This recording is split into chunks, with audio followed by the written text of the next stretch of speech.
The following content is provided under a Creative Commons license. Your support will help MIT OpenCourseWare continue to offer high-quality educational resources for free.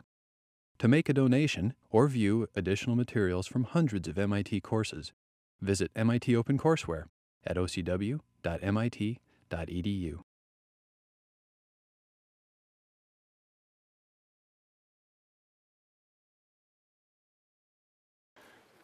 So today I want to talk with you about how it is that we can do research of a scientific kind for something as complex as human behavior, as opposed to things that you measure out in space or test tubes or under microscopes. People are complex organisms, right? And so to do research on them, to understand human nature, how the mind works, how the brain supports it, is a challenging story. So the usual thing is an experiment. You have a group of participants, and we'll talk about that. But in the reading for today, and I know for the first time we've done this, so you may not have read it, but if you have, that'd be great, is a kind of another thread of the kind of way that people are studied, which is dramatic individual stories, case studies, single stories that are illustrative of something that we think are broader principles. And a lot of our biggest discoveries, and we'll come to that later in the course, have been made on very unusual single individuals who turn out to have a lesson that's pretty broad, for example, for the organization of the human brain. So in the Oliver Sacks book, there's a story about Donald. And what did Donald do that got him in big trouble? Yeah, he murdered his girlfriend while he was on PCP. He's in a psychiatric hospital. They try hypnosis to help him remember it. He says he doesn't remember it. Many of you may know that an astounding number of criminals under interrogation tell you they don't remember anything about the episode involved, right? So people are suspicious at first for many reasons, because the easiest thing to say is, I don't remember what happened, and then you can't catch yourself in a lie or any complexity, right? Because you don't remember what happened. And sometimes you don't remember, and sometimes you do. But in this case, they try hypnosis. That doesn't help. He's in there for 4 years. And then he knows conceptually that he murdered his girlfriend, and he says, I'm not fit for society. He knows it's a terrible thing he did, but it's kind of like an intellectual knowledge, right? It's not a feeling, it's not a memory. And then he goes biking and something happens, which is he gets hit by a car. So there's what appears to be a drug-induced amnesia of the original murderous episode. He gets hit by a car. He has a severe head injury. He's in a coma for 2 weeks. He has left-sided weakness as he comes out of it, which means the biggest injury was in the right side of his brain. Weakness and numbness. And he has frontal lobe contusions. He has injury and bleeding around the frontal lobes, the cortex that sits in the front of the brain. But now a remarkable thing happens. It's as if two insults, two wrongs made a right. The first wrong being the PCP, the second wrong being the accident, and now what happens? He remembers in vivid and florid detail the horror that he actually committed this murder. It's as if two insults to the brain, one drug-induced, one a focal injury, repress the memory and then unrepress the memory. And one of the first things they have to do is discover whether he really has this memory or he just thinks he has this memory. And how do they figure out, to their satisfaction, whether it's a really recovered memory or a fabrication of his mind? Right, that's really important. He remembers details of the murder that are not publicly available, that were not in the information that was given to him. That's a really huge issue in these kinds of memories. So it's a really recovered memory, not an inadvertently fabricated memory. And they discover he has deep seizure activity in his limbic structures. The parts of his brain that are involved in emotion are having seizures. So in epilepsy, neurons are firing for no good reason. And that's part of his disorder. They give him medications to help with that. But here's the question for you for a moment to think about. And it's now such a common question because our society is moving that way that it's on many TV shows. I see it like every couple of weeks. There's a Law and Order episode that has something like this, which is the more you know about the biology that underlies really criminal, terrible behavior, should that be a cause for understanding it or not? Okay, so in this case, he took the drugs, he killed the person, you think he's pretty responsible. But how about somebody who kills somebody, and it turns out, in such a case, a man with no history, a grown man with no history of criminal activity of any kind, shoved his wife out of a high window to her death in the course of a standard argument. all right? Then they discovered that he has a big tumor growing in the basal part of his frontal cortex. Now, is the man responsible for what he did? It's a really interesting question, right? And the more we understand about the neuroscience of our brains, what makes us do things, what lets us control impulses, what makes us murderous. There's a guy, Kent Keel, University of Mexico. He's driving around in a big van with an MRI scanner, and he goes from penitentiary to penitentiary, and he images the brains of serial murderers, of psychopathic murderers, okay? And he's getting things that are pretty systematically different about their brains. And the question is, what does that mean? Does that mean those people were prone to do it for reasons of their early environment or genes or some incident that happened? If that's the case, do you forgive them differently? Should we have a different moral code or legal code as we discover the brain bases for some of these things? Or is that irrelevant? What counts as the action? So this is the kind of thing you could think about, maybe discuss in your section some. The more we understand about the human brain, the more we'll understand about behaviors that we find terrible. And what does that mean about legal and moral decisions about how to punish those or think about those? So that's coming in your lifetime, because there's steady progress on this. And understand how to think about that is a really big question. So I'm going to talk with you today about research in psychology.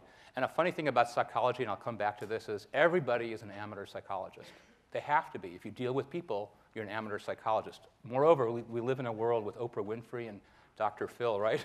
So in case you're only an amateur one, you hear all kinds of stuff, newspaper, internet, magazines, everywhere you go, friends will tell you stuff about psychologists have found this or psychologists have found that, right? So you have your own intuitions to deal with people in everyday life.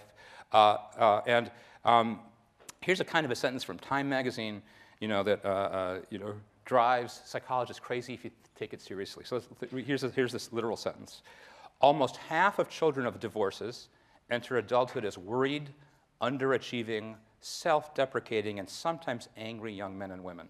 Okay, so that sounds kind of like a psychological study of some kind of, right? Somebody who wants to argue about the importance of divorce and breakdown of the family, this is the kind of thing. So let's think about this for a moment. Almost half of children of divorce enter adulthood as worried. Are you guys worried about global warming? A little. Are you worried about peace in the Middle East and how that influences the Middle East and the US? A little. Are you worried about an economy that may not have jobs waiting for you? A little, okay? Who's not worried? A little bit of the time. So it doesn't even tell you that half of children in the world, for example, are who come from families without divorce, right? Because that's the only relevant question. It's not, are people worried about stuff? Underachieving? Compared to what? How would you prove somebody's underachieving? Scientifically. Okay? I mean, most of you probably have had days where you've underachieved and days where you've achieved pretty well. But how would you measure and prove that? Self-deprecating. Well, sometimes we think it's actually kind of nice if a person's modest. Okay? What's the difference between modest and self-deprecation? And I like this one. Sometimes angry young men and women, right?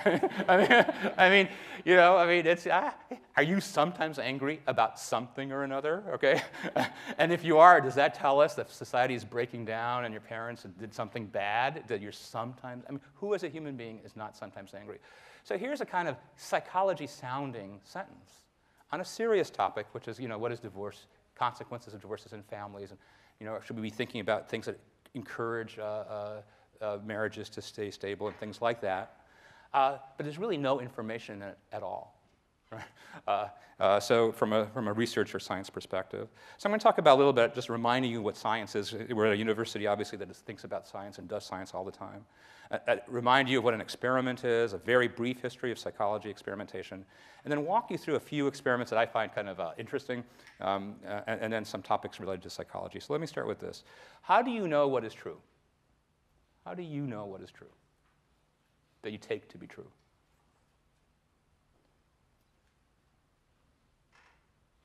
What is the answer? Everybody's looking all like, how do I know?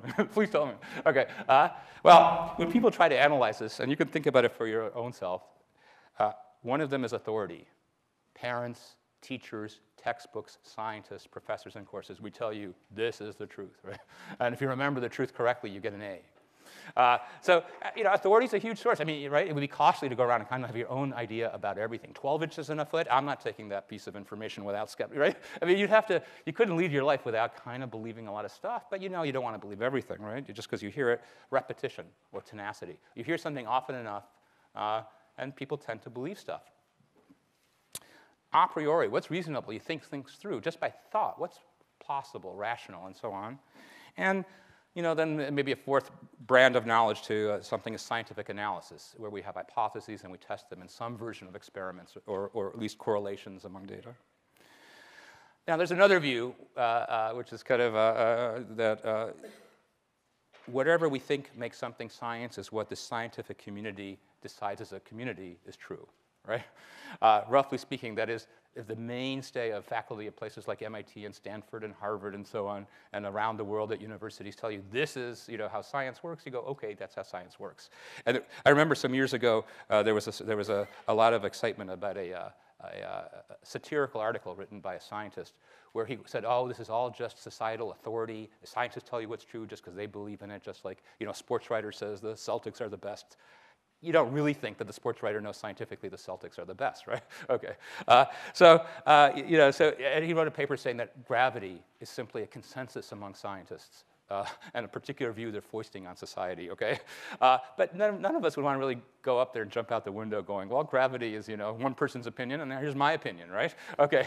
But it's kind of interesting because, for those of you who go to medical school, for example, you learn lots of procedures and so on that the medical community believes is true, where there's not much scientific evidence behind it, but they have to use it every day. So, you're used to hearing about the scientific method. It applies to psychology in many ways, just like it applies to chemistry, physics, or biology. We have to test things that are falsifiable. We have to deal in probabilities of outcomes in terms of statistics in some sense. The kinds of data we can have are descriptive or correlative or experimental. I'll talk about those in a moment. We are always trying to disprove the null hypothesis statistically, as you know. We can't prove that something is true, but we can prove that it's not true. And then finally, like all fields of science, today's most exciting breakthroughs are tomorrow's things that have to be apologized for and rediscovered, right? Okay? I mean, what makes something breaking science is not that it's known with certainty. What's known with certainty is what's in your textbook, kind of. What makes something breaking science is it moves the field forward. So what's the difference between the cutting edge and the bleeding edge is a very close call. So here's a cartoon that says he's constantly proving his experiments wrong, okay? And the guy's kind of glum looking over, he's proving the null hypothesis to be correct. Now, that's sort of funny for scientists, but it's sort of funny in the sense that, no, we don't really go around going, I hope, with all my heart for this research project I've worked on for the last 5 years that it will prove the null hypothesis. Right? There's no difference between things I'm studying. In fact, scientists, like all humans, have agendas and hopes, and like everybody else. So they observe, hypothesize, experiment, assess data, and it doesn't always go perfectly, right? And the last thing I want to say is I'm going to emphasize today a scientific approach to the human mind and behavior, but of course, there's many other paths of knowledge for important things in our life, religion, philosophy, arts, and so on. There's many things that science cannot address, and I don't want to pretend that it does. That's not a problem too much when you think about chemistry. It's kind of an interesting problem when you think about psychology, because when we think about happiness or values or things like that, those topics cut across psychology and things like religion, philosophy, and topics like that. So what makes something an experiment is you have to have sort of two things conceptually, especially. The dependent variable, what you measure, the outcome, and the independent variable, what you vary. Once you have those things in an experiment, you're kind of in an experiment in a broad sense. So in psychology, it took a long time. It wasn't until the 1800s that people had kind of an approach to doing experiments in psychology and figuring out, for example, how to use the simple measurement of time to measure how long a mental operation lasts in your mind. So that's pretty cool. If you were to come to a fifth grader and say, how would you measure not a brick or a stone, but how long a thought takes, you'd say, well, that'd be pretty hard. But it turns out it's not as hard in a simple way. So Wilhelm Wundt, who big figure in psychology, first textbook in psychology, first laboratory in psychology, did the following test of mental chronometry, simply measuring how long it takes you to do things. So he would show you a light, and you'd simply press the button, and that would take about a fifth of a second. And then he would say, instead, you do this. If the light turns on and it's red, you push one button, and if it's green, you push another. So his idea was the motor system to push the button is about the same. The time to observe the light is about the same. But the difference between these two is how long it takes to make a choice. How long it takes to make a choice. And that difference, when he subtracts them, took about a tenth of a second by that measurement. So all of a sudden, you could start to measure in an objective sense how long a mental operation takes in your mind. Then psychology went a lot of different directions. A famous one from Titchener, who worked with Wundt, developed a psychology department at Cornell, was introspection. Look inside yourself and think very carefully when you think about a topic. How do I think about it? That lost its way as a scientific method. The trouble is, one person thinks one way and one person thinks another way, and you can't really settle it, right?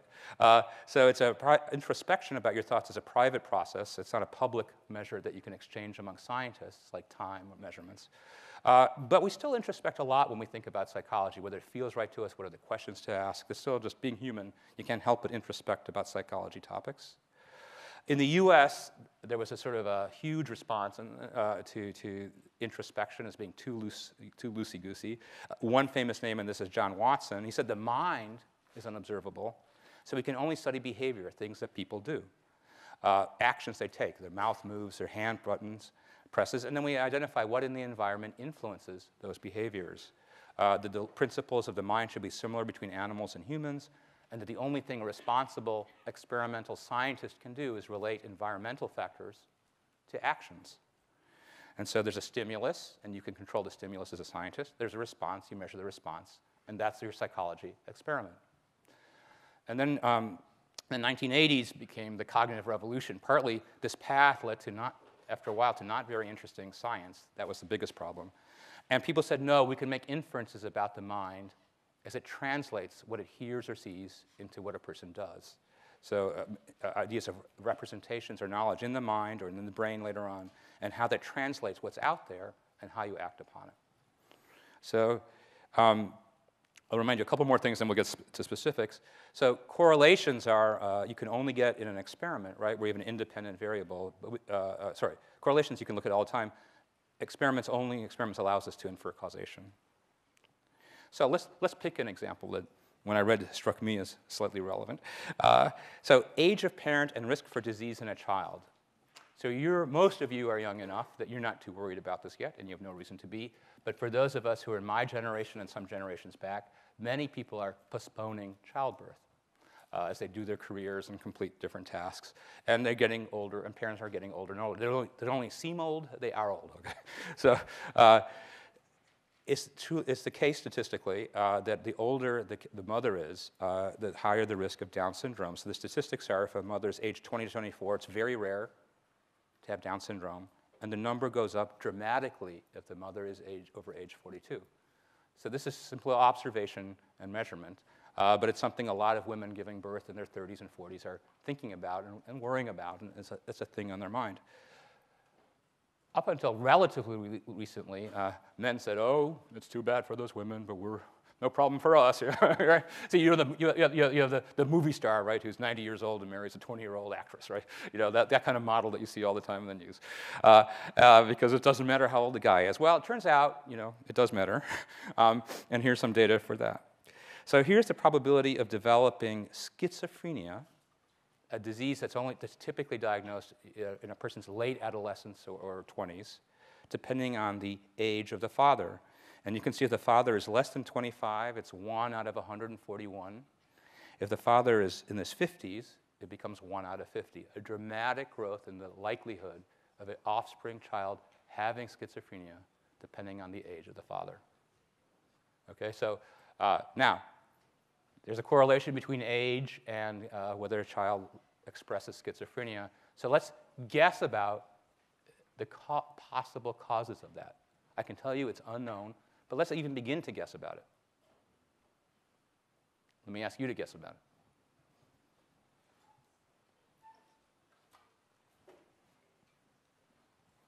Yeah? Maybe the gametes become damaged by age enough to allow for more Yeah, bad sperm, right? Okay, for some reason in some way, and sperm that leads more likely to be risk for schizophrenia. So that's your first intuition, and that may turn out to be right. Problematic, something problematic about the sperm from the male. Here's another one, though, and this shows you, the challenges with correlational research on something even so important as this, which is, how about an alternative, which is, who marries later in life? Okay, maybe the desirable men are plucked off the market on average in large statistics by age 30 or something, and a bunch of us, and I'm a late marrier, limp to find some woman around the world who will accept us, okay? And finally, out of pity, some woman says, okay, you've dragged yourself into your 50s and I'll take you. Right? Because it's not random probably, and we're averaging over many people, but it's not random probably who marries at 25 in a given society and who marries at 50. It's not random.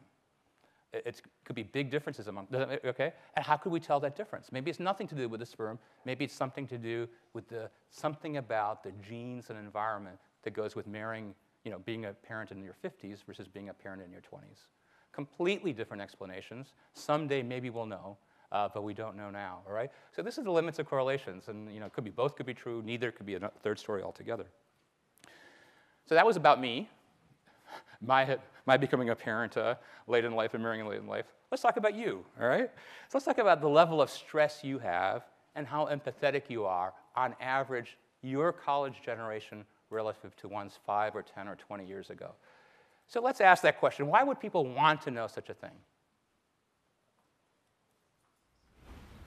Well, you might want to understand, what pressures are we putting young people under as they go through grade school and high school and college?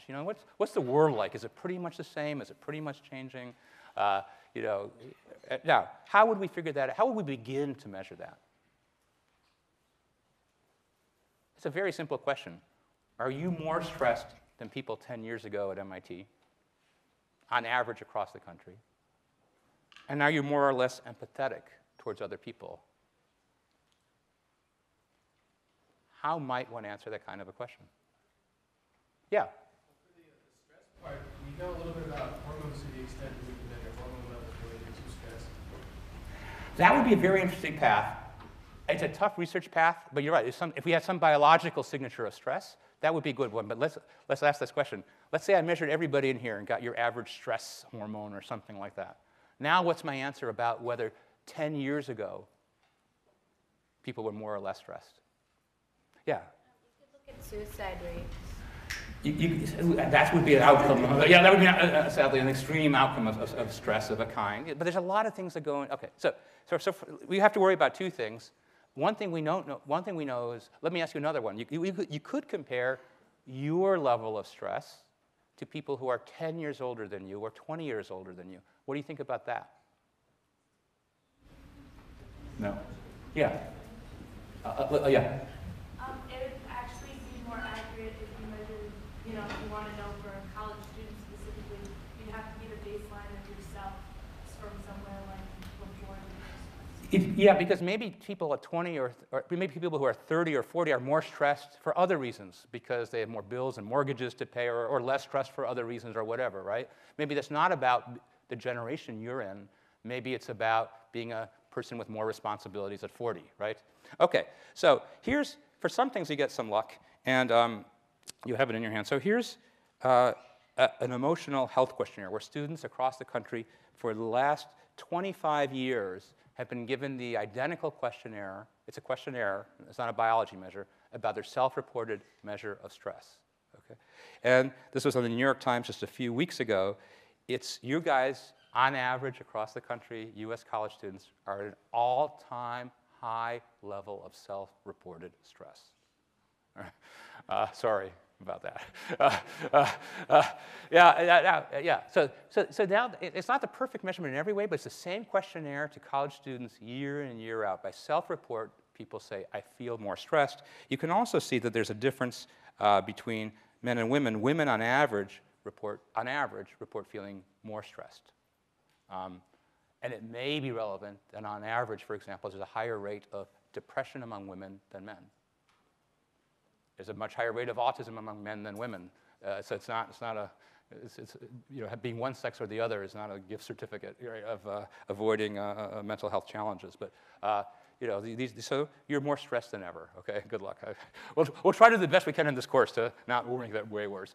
But that's something to think about. I got a call the other day from somebody who said there's a lot of curiosity about whether the shift from book learning and book reading to internet worlds and Twitter and Facebook worlds are fundamentally changing how people think.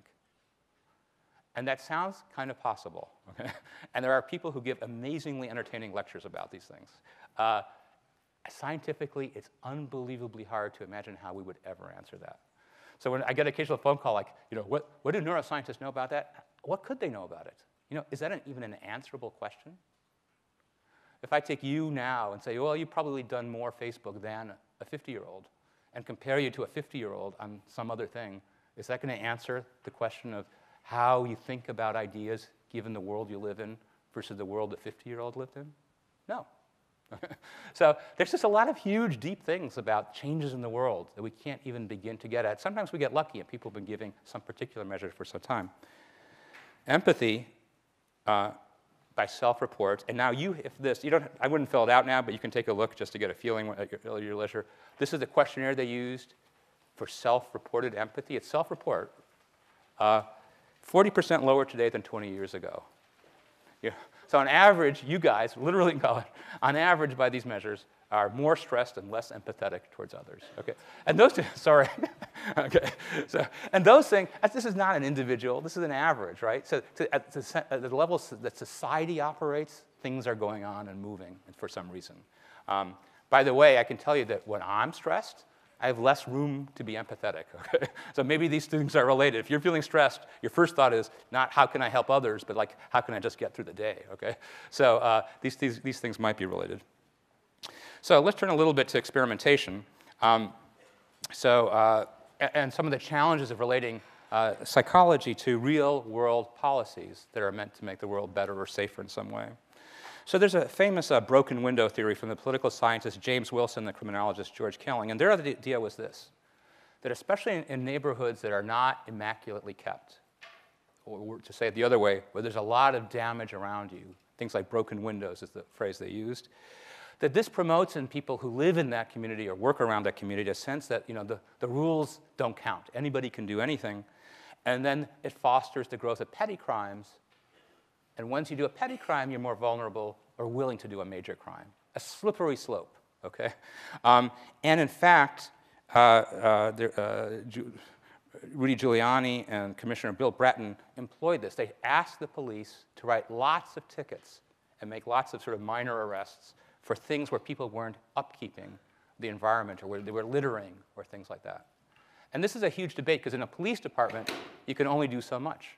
So if they have a person working on jaywalking and littering, that's a person not working on major crime rings. Okay, so they're trying to make a choice where they think they can make communities safer in the most effective way. And the crimes went way down in New York. In most cities now, you don't hear crime discussed as a big topic nationally. In some local areas, like in Boston, some specific areas you do. I don't think in the State of the Union there was a word about crime that I can remember a week ago. Okay, it's not a big national topic. In some local places, it is a big topic, but not nationally. So you don't know. Some years ago, when people said New York City was a horrible place to go because there was so much crime that you'd walk out from your airplane and get mugged before you made it to your taxi. No, it was like the whole country was saying big cities were just crime-ridden and dangerous. They do this policy, things get better, right? So everybody says, that sounds pretty good. But of course, it's not an experiment. It's a real-life policy.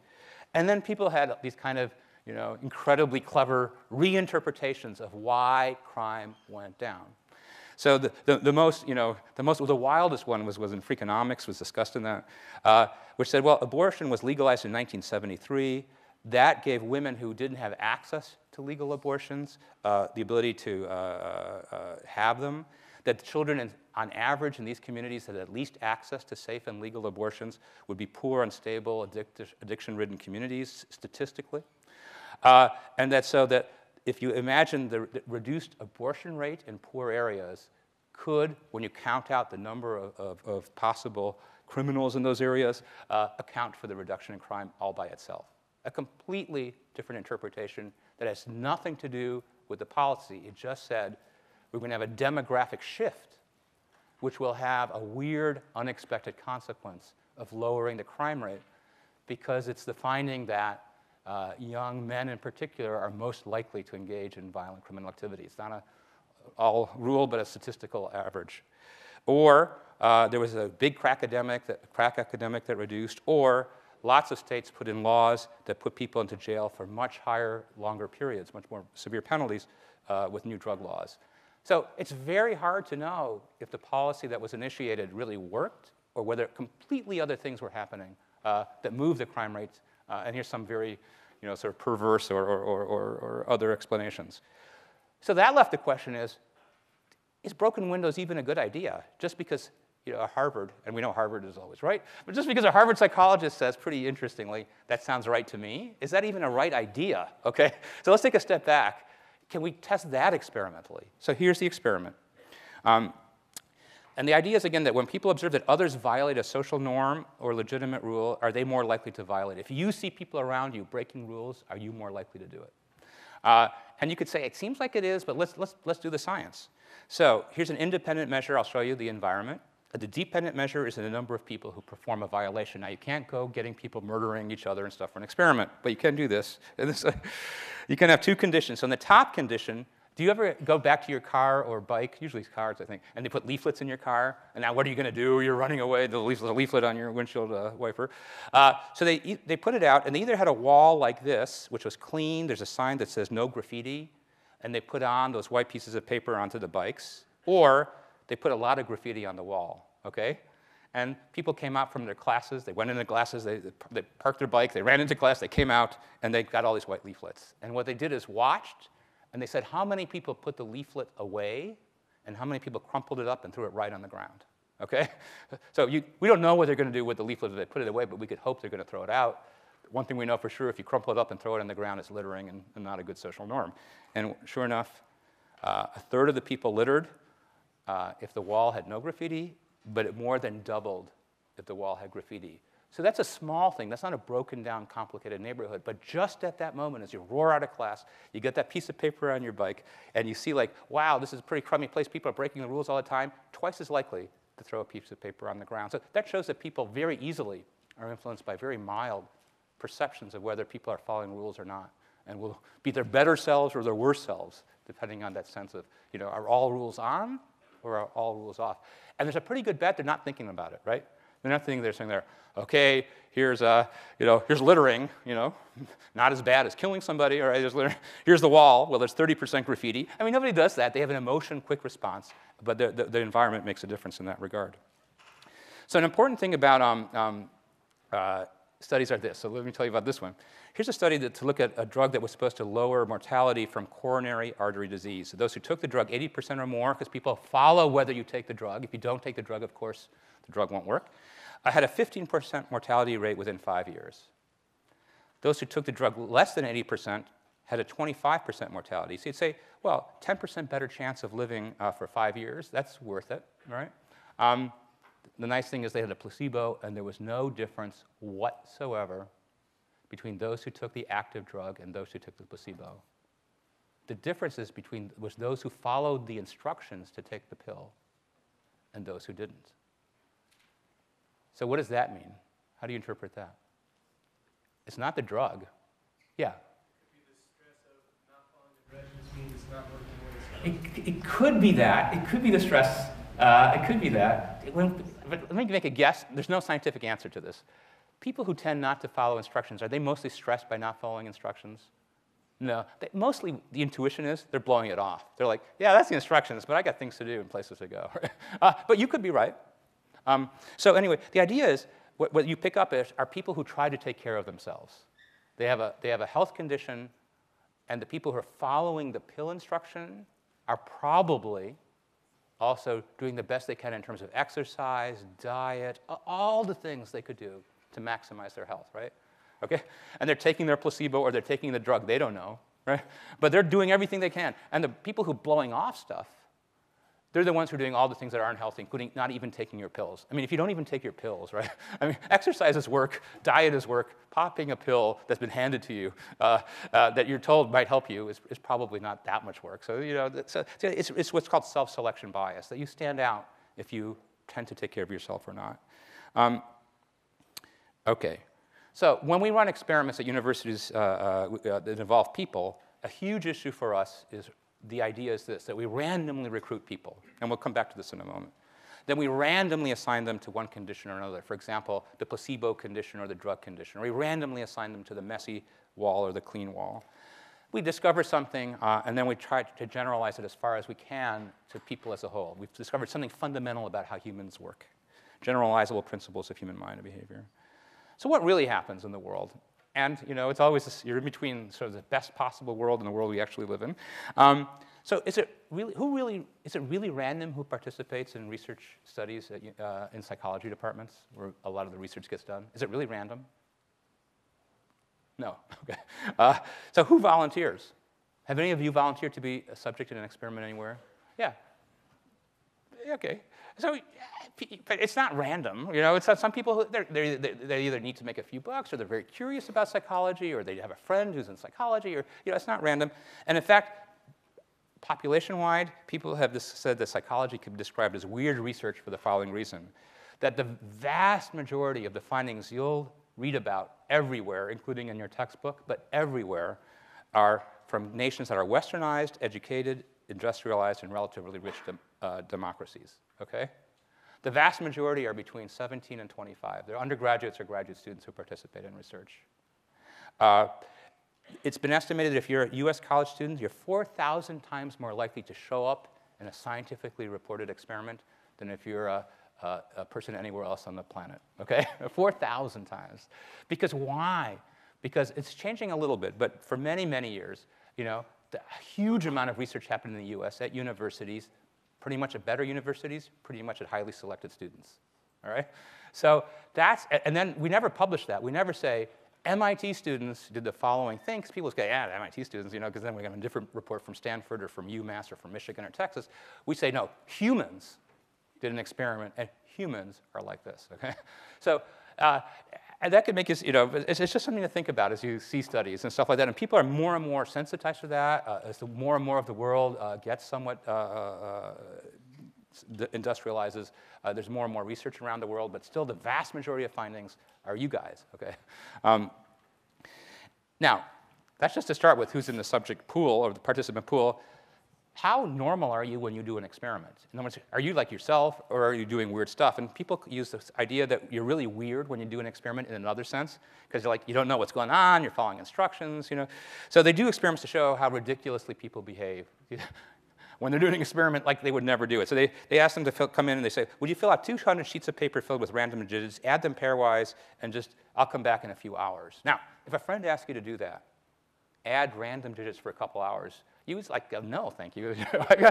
I've got about 8 million better things to do than that, right? I could multiply random digits to start with. Right? So, but people will do it for hours because they're in this weird, that's the instruction and that's what my mission is. Or even more ridiculous, they pick up a card after each page. They've added all these numbers, for no good reason. And the instruction tells them, when you've done the page, tear the page up into 32 pieces. And here's the next page. Okay, and the next page. It's obviously fruitless and pointless, ridiculously so. But because you're in an experiment and somebody told you to do that, right, you just keep barreling forward. So how much are we who we are when we do experiments versus people following weird instructions? And we'll come back to that in some serious context. That's the subjects. How about experimenters? Experimenters are never objective. We try to be, as scientists, as objective as we can. We're never, we believe certain hypotheses. We have certain goals. We recognize results that would be super exciting. We recognize results that would be boring, okay? We're humans, too. We want to do stuff that matters. We want to do stuff that people reward us for it. I mean, it's just human. So here's a lowest case example of how, once you're an experimenter, you produce your own results. And believe me, it's much more when your result matters for things like your career advancement or your status in the field. So students were told that rats were either maze bright or maze dull. They were told that these rats were bred to be smart learners or not so smart. The rats were all just random rats, okay? It's a fake story to undergraduates. Then they had them on a test on a maze, and they said, for your laboratory exercise, write down how quickly the rat runs the maze, okay? And amazingly, the smart rats did way better than the dull rats. Okay? Now, these are not students trying to become famous or have a career. They're handing in an assignment. Okay? And how did that happen? Well, they went back, and it wasn't that anybody faked it or anything like that, but when they looked at films or discussed stuff with kids, students in the course, every little thing that the students did that moved the data in little tiny, tiny ways always favored finding the maze bright rats being brilliant maze runners. So, for example, they would put the rat. If you've ever run a rat in a maze, does anybody run a rat in a maze? Yeah, is it easy? If you pick them up and put them in the maze, that's when they're more automated now.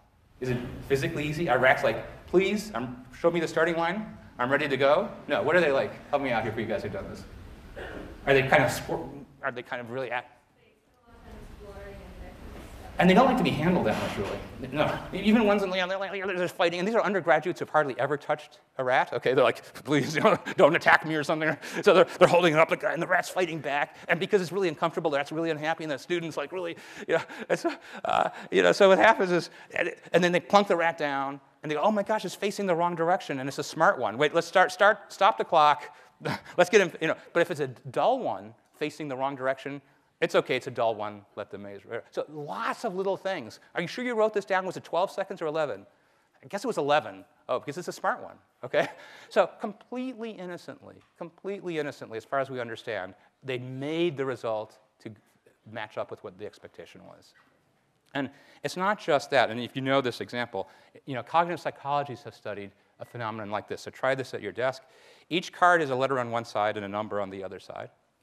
Your job is to figure out what's the smallest number of cards you have to pick up to discover if this rule is right. If a card has a vowel on one side, then it has an even number on the other side. So think about this for a moment. If a card has a vowel on one side, then it has to have an even number on the other side. What's the smallest number of cards you can pick up to test that hypothesis? So here's what people have found. The correct answer is E and 7. And about 10% of people, on average, come up with that. Many, many more people pick E alone or E and 6. Why? Well, everybody gets that you have to look at E because it's an even number, right? So you flip E over, and if that one turns out to have, it's a vowel, if it has an odd number, that the hypothesis is wrong, right? Everybody gets E. You should check E. Pretty much everybody gets that J is irrelevant because it's a consonant. Okay. Now comes the interesting 6 and 7. Because the sentence is talking about a vowel and an even number, sometimes people feel, I got to check the even number, right? But it doesn't say anything about even numbers couldn't go with consonants. It doesn't tell you anything. That's not part of the hypothesis. So but if you flipped over number 7 and you discovered a vowel, you'd violate the rule. So what happens is they're tempted to go for things that feel like they confirm the question. And it feels like E confirms it, and it feels like 6 confirms it, right? And it's what's called confirmatory bias, that when you look at stuff, if you see what you think confirms it, then you tend to go for that, even when there's evidence in front of you that could contradict your expectation. Okay, so now I'm going to give you a practical a practical suggestion for how to win somebody over if you have a brewing romantic interest in that person, all right? All right, so finally we get practical, right? Everything was like, I'm not running rats, I'm not taking, all right. And I think it's very interesting because I think, when we think about how people make decisions in their lives, we tend to think intuitively about big decisions. Like what's my career going to be? Where do I go to college? We think those are the big decisions. But a huge amount of life is little decisions. Moment to moment, if somebody asks you for something, do you say yes or no? Somebody walks up to you at a party. They want to talk with you. Do you feel like talking or not feel like talking? Maybe you talk with them as a lifetime friend or romantic partner or whatever. So I think we make constantly little decisions that turn out to have big effects in our lives. So here's some evidence about things like that that influence that. And this is work done at Yale. So we describe people as warm, or we can define them as cold or aloof, right? And we could think those words are kind of arbitrary. And most of us, if you met somebody at a party, would you rather hang out with somebody who's warm or cold? Warm. Okay. Okay. All right. Just checking that we're okay. Now, sometimes there's an idea of embodied cognition, and here's what it is. We can't really know how warm or cold that person is, or even that's even an abstract idea. But we know we're comfortable when we're kind of warm, and we know we're not comfortable physically inside us when we're kind of cold. So there's an idea that when we think about other people's feelings, other people's thoughts, or abstract things in the world, we base them on physical experiences that we have inside, okay? That there's a more direct link between what we know inside us, and we use that to interpret the world out there. Embodied cognition, that your body is the vehicle for understanding things out there. So here's the experiment. It's really clever. There's 2 temperature conditions. So what happens is you go into a building, and the examiner, an undergraduate usually or a graduate student, meets the subject in the lobby, and she's carrying or he's carrying a cup of coffee. Sometimes it's hot coffee, sometimes it's cold coffee. A clipboard, 2 textbooks. Okay, so you can imagine it's a setup, right? Person's walking there juggling with the coffee, the textbook, all the clipboard, right? And he says on the elevator, it says, "Could you just hold my cup while I write down your name on my list of subjects in the experiment?" Okay, it's very innocent, right? On the elevator, and so you hold a cup of coffee, which half the people get a hot cup, half the people get a cold cup. Then you read a description of a person. It's just a paragraph, and you have to rate whether you find the person described as warm or cold. And if you had the warm cup of coffee, you're more likely to describe that person as a warm kind of a person, okay? Now, these subjects have no idea. They held a cup of coffee. They probably didn't even think whether it was warm or cold. But something in their body, they got warmed up to the least degree possible, right? That thought is still in their head. So when they read a description, somebody go, "Oh, this seems like a warm person." Or if it was a cold cup of coffee, they say, "Oh, this seems like a cold, aloof kind of person as far as I can tell." All right? That little bit of difference. So here's the lesson, just so you got it. If you want to take somebody because you have a possible friendship or romantic interest in that person, are you better off going out for a warm cup of coffee or giving them a cold glass of beer? For that first impression, scientific research shows it's something warm will work. Now, it's not that powerful. You're not going to be able to control the world, okay? But you know what it says is when we're in ambiguous situations, we first meet somebody, we don't really know them. Little things can start us off on one path or can start us off on another path. Surprisingly little things. Now, then they have to worry about a confound. Can you imagine a confound here? Think of the rats. Who knows if the cup is cold or hot besides the person holding it? The examiner, right? Okay? Now, maybe the examiner doesn't try to do this, but maybe the examiner, no matter what, says, "Oh, we're in the warm condition, and I'm smiling because this is going to be nice. I'm helping this person feel good. You know? And here's the aloof condition. I'm giving it, and we're all going to be miserable." You know? And the examiner knows it because they know if they have a hot or cold cup of coffee. So maybe the person's not vibing to the coffee. They're vibing to the expression or feeling or sentiment of the examiner, right, who understands what's going on. So they do one more experiment where they give, have you seen these hot and icy therapeutic packs that you can make hot or cold? Okay, now somebody else makes it hot or cold. The experimenter has no idea whether it was hot or cold. So it's what we call double blind. The person doesn't know it's relevant, the experimenter. They rate the pad, and now, this moves it a little bit, they either get, after this thing is over, they're told it's a product evaluation of the pad, but they either got a hot pad or a cold pad. And they could either choose to one of 2 rewards, a Snapple beverage or a $1 gift certificate, whichever you like better. Okay, you had 2 little things you could do. But here's the big decision. Do you get it for yourself, or we can send it for you to a friend? We can send them the Snapple or the certificate.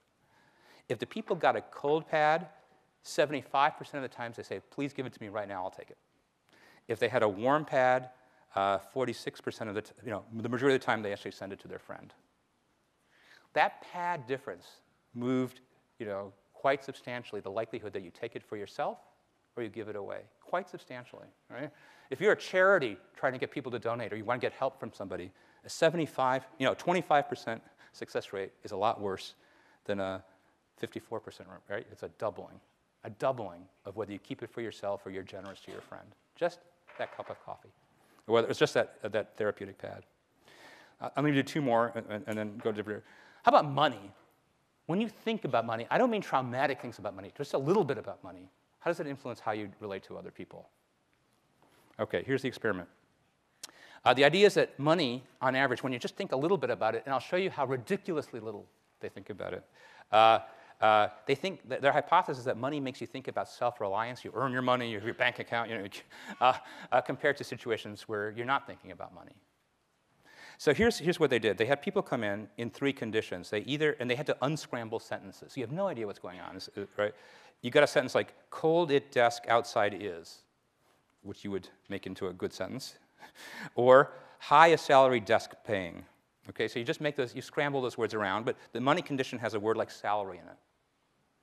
Or you get the neutral sentences that have no money reference, and you see monopoly money in the corner of the room. Okay, so we're not talking like people just sent you your tuition bill, okay, or whatever, or you just found out, that that something terrible happened financially, or you won the lottery. It's monopoly money, okay?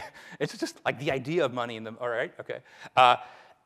And then they give you a task to do, and the experimenter, as he or she leaves the room, they say, it's a pretty hard task. You may want some help. So just come and get me. I'm glad to help you. Not a problem. So what happens? Here's a probability of getting help, and it's incredibly more for the control group that did the sentences without money, and way less not only for the people who unscrambled the sentence with the word salary, but also way less if they saw monopoly money in the corner. The mere idea of money, not money given to you, not financial trauma or financial gain, the mere idea of money makes you less willing to get up and get help. So the positive, it makes you more self-reliant. The negative is people were less willing to help somebody. So now at the end is the examiner comes in and says, I'm an undergraduate like you. I've got huge pressure to get this paper in. Can you help me code? Can you help me score up a few sheets? Okay. People were twice as much willing to help if they just did the neutral things than if they unscrambled the money sentences or saw the monopoly money in the corner of the room. Because just that thought about money goes like, man, okay, self-reliance, we're all in it for ourselves, okay? I've got my money, you've got your money, good luck. We're all, okay? Self-reliance can be a good thing, but it doesn't necessarily go with helping people very much also, yeah. Do you know that, like, with this monopoly money, and you be suspicious of why this money's in there, or that's why you're not going to help? It could be, yeah, the monopoly money, I agree with you. Maybe that's why they also had the one where you just get the scrambled sentences. Okay, I agree with you. These are all, you could think, there's many, many ways to think about this. Okay, the last example of this kind I want to show you is dating behavior. All right. And the way, again, an experiment can challenge various ideas. So, and this is specifically about dating between men and women. The story, to the extent it's been studied, would be a little bit different if you're dating within a sex. So for dating between men and women, who is more selective in their dating choices, do you think? Who's more willing to date widely or a lot or less, What's your thought if you have to generalize about men and women on average in your... No, okay, thank you.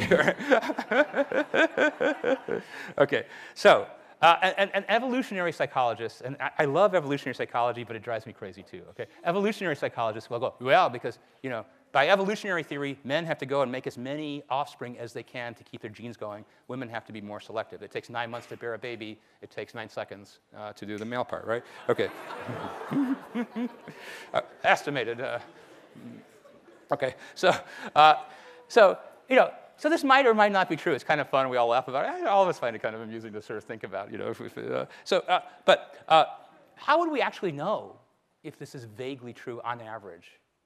How would we actually know if men for dating behavior are more? How would we even? Is that true? Is that a bad myth, bad rap, or whatever? Yeah. Websites? Yeah. Thank you very much. So there's an entire research enterprise out there now that uses online dating sites, which, of course, it's only in the last 20 years or something, that they've existed, I think. So it wasn't before. And the other one that's been a treasure trove of data is speed dating environments, okay, where you can observe things and measure things. And those studies have shown, for example, that online dating, on average, men are 1.5 times more likely to send email offerings, dates to a woman than the other way around compared to women. And in speed dating, too, men are more likely to indicate they would be happy to date a person they met than women. So there's objective evidence that this is true on average in this society at this time. And so everybody goes, oh, yeah, this shows the evolutionary psychology. Now, the evolutionary psychology is actually crazy because on the one hand, it's certainly the case that our minds and brains evolved through evolution, okay? So there's something about the history we went through as a species that matters for who we are now. That's got to be the case. On the other hand, it was a different world before internet dating and speed dating, right? I mean, it's hard to know how those things line up exactly. So here's the fun thing. It turns out that on average in speed dating, a typical speed dating event will have like 4 minutes, right? So we typically have women sitting at desks. Almost always they set it up that way. And the men are sitting in chairs in front of the desk, and they meet and they talk for 4 minutes. The bell rings, the men jump up and they shift over one station, right? And then what happens is, for each time you meet a person, you fill out a card that says yes or no, I'd be willing to have a date with the person. And if you have 2 yeses from the man and the woman, the speed dating organizer exchanges the information so they can make direct contact. Does that sound okay? All right. And men make more yes responses, and it turns out it doesn't have to be this way, but almost, from my reading, that almost every speed dating thing has the men rotating around, okay? And the women sitting there waiting for the men to rotate around.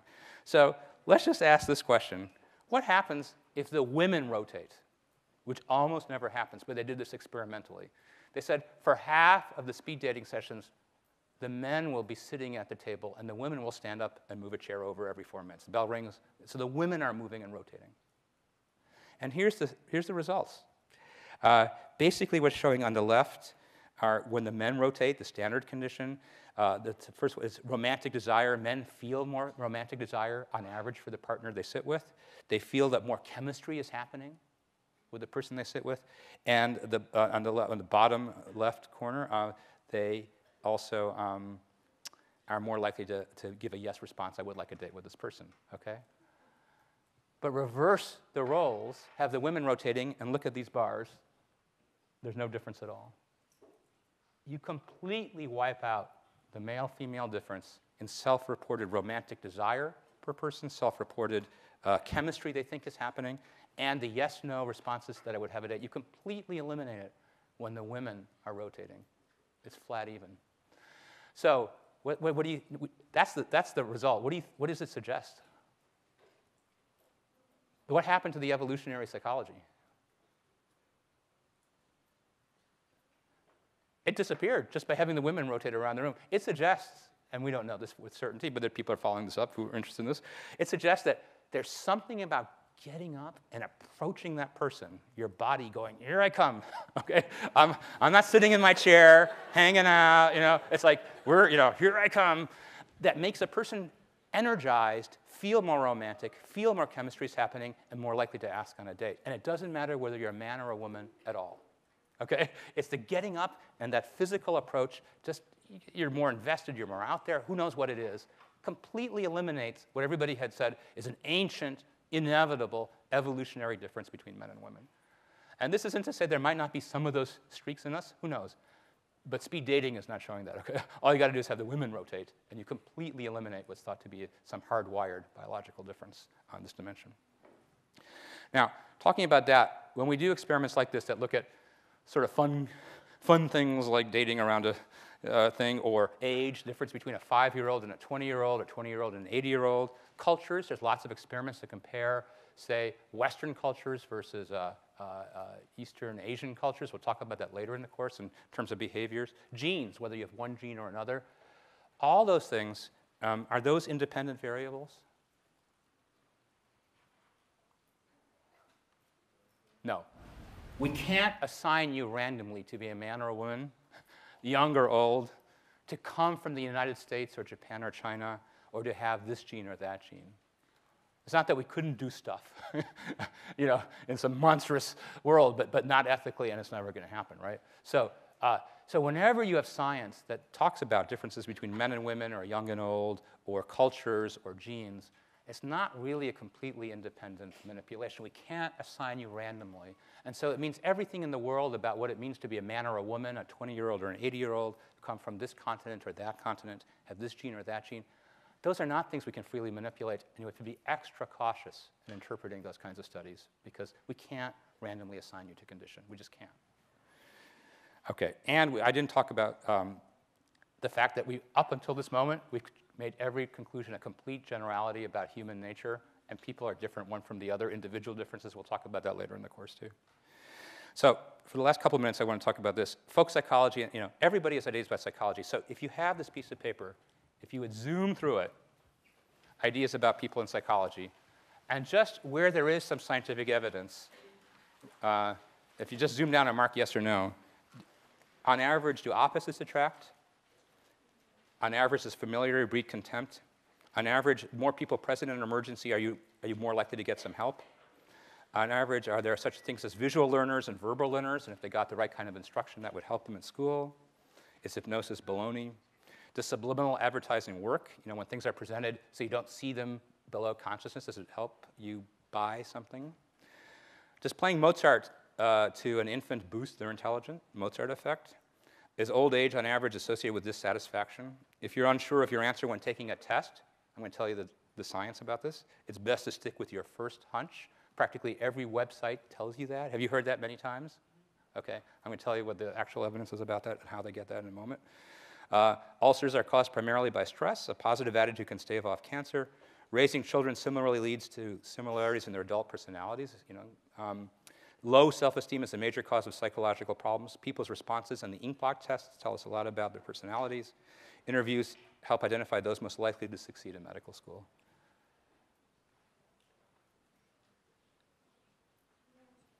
Okay? I'll give you a minute. Okay.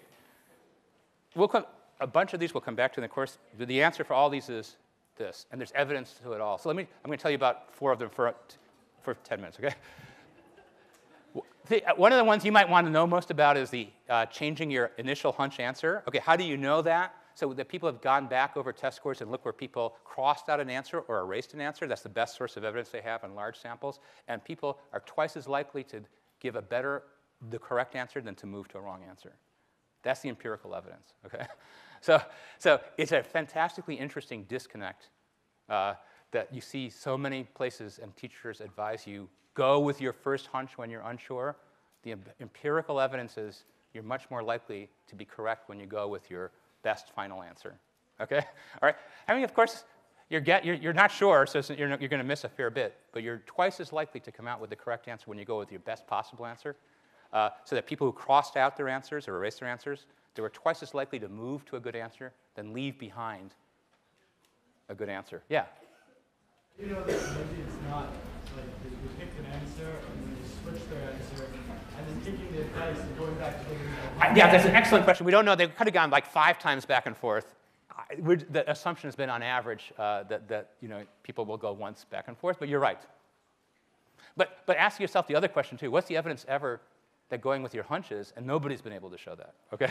So where there's evidence, it's all in favor of best answer, and nobody's shown evidence that hunch is the best way to go, empirically. That doesn't mean that sometimes it doesn't happen, but on average, that's the way that ends go. But your point's excellent. Okay, so how about Rorschach tests? Every psychology program, clinical psychologist in the country is required to learn how to administer and evaluate a Rorschach. You know this? So this obviously it shows some sort of horrible sex act between animals and, no. No, it's you know these kinds of tests, you're supposed to read it, and then the examiner listens to you, and they figure out something, right? Okay, there's been about 10,000 publications about this. There's no evidence that there's anything predictive or correct about this test. None, zero, none, okay? People argue it, people give it, People have to learn how to give this test. So this is a disconnect that happens a lot between clinical stuff and experimental work. I mean, those researchers can't grasp why people still give this. Medical school interviews. Those of you who will apply to medical school will get interviews. You get interviews for jobs. You get interviews for all kinds of things in your life. What's the evidence that interviews are any good for anything? How could you know whether interviews are good for anything? A company interviews you, a university interviews you. How would you even decide whether? So I can tell you that social psychologists have shown repeatedly that interviews are cesspools for discrimination because people tend to like people who are like them. Okay, oh, you went to MIT, yeah, course 9, yeah, then you go, oh man, this is going to be good, right, right? Or I went to Caltech. We didn't like MIT people. We thought they were a little bit snobby or something. I go, oh, that's not going to be so good. Or, okay. So you know, social psychologists have shown that if you just vary information and practice interviews, people tend to like people who are like them by background, by appearance, and so on. On average, they try not to. They try to be fair. But okay, so we know that. But how about me? Okay, so here's what they did. Yale compared students who were accepted or rejected on the basis of an interview. So they all had scores that got them to the interview. And then they looked at them where they went in pairs or larger than pairs to other medical schools. So let's say you got accepted by Yale, and you were accepted or rejected on the interview, but you ended up as 2 students at Penn or 2 students at Michigan, okay? You're sitting next to each other, right? One of you was accepted by interview at Yale, one of you was not. Who does better at that other place? They're dead even. The interview added nothing for predicting grade point average or completion of medical school. Here's one more example. University of Texas enlarged in the midst of their, at Houston, in the midst of their interviews, it enlarged from 150 to 200 students. They had interviewed 800. The 150 who came were among their top ones. They interviewed them, they liked them, they came. And then and all of a sudden, because the state legislature said, we're by law mandating you to take 50 more, they took 50 more who didn't do so well in the interview, okay? Those 50 more performed identically to the ones who got in with a successful interview. They couldn't find a difference between them. Now, there's at least one thing you might think the interview might have done, but we don't know. But people, what do you think it might have done? So the outcome was your grades in medical school and your likelihood of completing medical school. What else could an interview have been relevant for? Maybe something about bedside manner or how you relate to people. Maybe, but there's no evidence that that's true, okay? Now you're starting to grasp at straws. So there's no evidence that interview processes make any difference anywhere, but everybody does interviews all the ways because we always think we're kind of good judges of human nature or something, okay? So interviews, it's very hard to tell that they ever do anything. So here's my last thing, self-esteem. You cannot watch, you know, Oprah or Dr. Phil without some discussion of self-esteem at some moment. And it sounds good to everybody. I mean, nobody would wish for you as a parent or friend for you to have low self-esteem. And in fact, higher self-esteem is correlated with higher initiative and persistence, happiness and emotional resilience, and also, unfortunately, with people who are narcissistic and bullies, okay? On average, and how they measure it, just so you know, because this is a problem too, like how do you measure it? You have, there's several scales, but the most widely used scale is this Rosenberg scale, so you have that too if you want to try it out on yourself, okay? Okay, self-report.